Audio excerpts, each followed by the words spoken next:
Hello, freak bitches.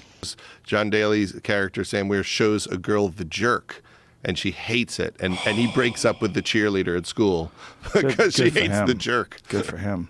Yeah, I had that's that with a another one. girl in high school where she hated E.T., and that was a rough one. Rough one to survive back then. Yeah, there's certain music and there's certain movies that you're just not allowed to like or hate. Yes. Yeah.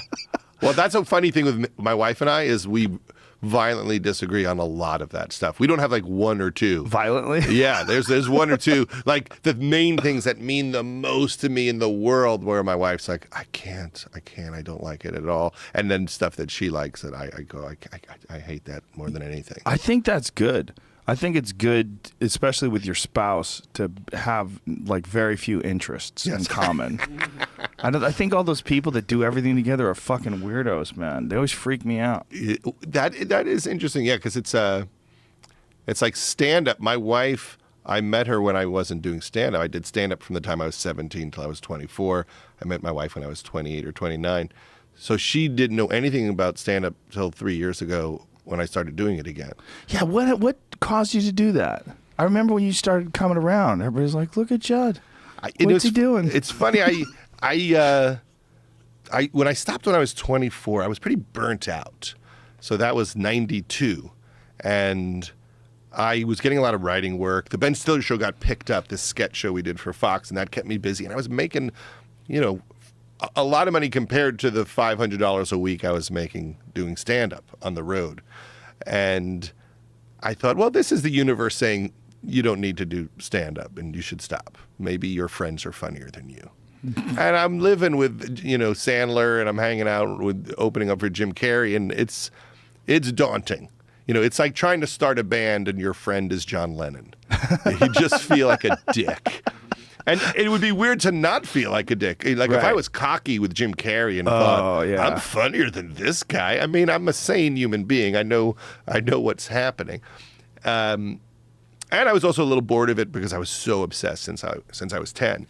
And, I did funny people. I did a little stand-up to write jokes for funny people. So I was writing jokes, but it was for Adam's character. And then I started hanging out with Amy Schumer, working on Trainwreck, and she would come back from these tours. And I just got jealous. I thought, that sounds like the most fun thing. And then one night I said to her, I'm going to go up tonight just to make you laugh, just so you could see what it was like when I did stand-up. And then I told a couple of stories I had told on talk shows that I knew would go okay. And Amy was very excited, hoping I was going to bomb. Like thought this would be this funny thing. Judd bombs at the Comedy Cellar. And I did pretty good just because it's stories I know work okay. And then the Comedy Cellar said, hey, anytime you want to come back, just pop in. We'll put you up. Now, no one ever said that when I was a comic because it was hard to get stage time.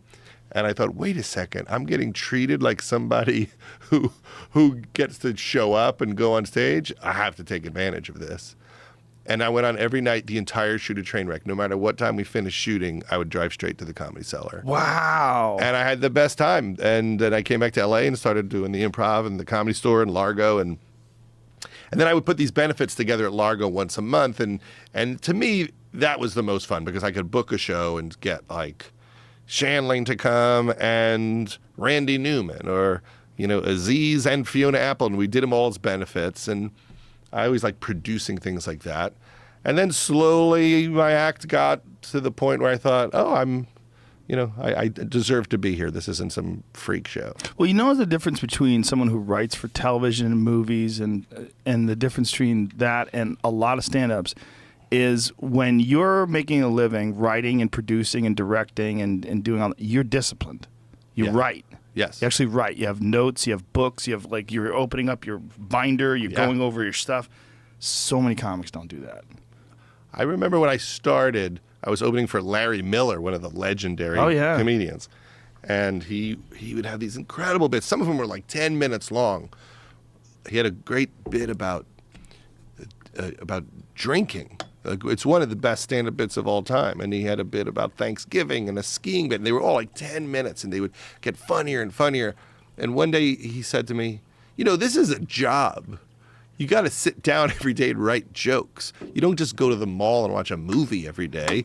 Like if you sat down for 2 hours at a desk and treated this like it was a job that deserved your respect, you'll be 100 times better than everybody else. Yeah. And I didn't listen to his advice at the time, but I do now. Like now I sit down and Right, that's try why I to brought write. it up.